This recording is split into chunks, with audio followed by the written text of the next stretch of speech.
How to withdraw money from Bitget to my bank account on PC. Now, first of all, open your Bitget account and head over to buy crypto. Now click on P2P trading. And now, as you can see here, select the sell option. Now, after that, as you can see, select the token that you want to withdraw your money from. For this example, it will be USDT. Now, after that, select your currency here. For example, USD. And here you can, after that, select your bank account. For example, as you can see, for example, Utopia.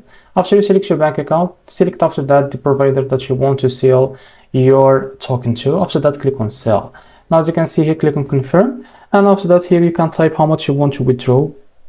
And here you will be able to see how much you will be able to receive on your currency. Now, after that, click on add payment method to add your bank account and click on sell USDT. So after that, you will be able to receive your money in about a few minutes on your bank account. So this is how to withdraw money from Bitget to my bank account on PC. If you found it very helpful, please like and subscribe. See you in the next video.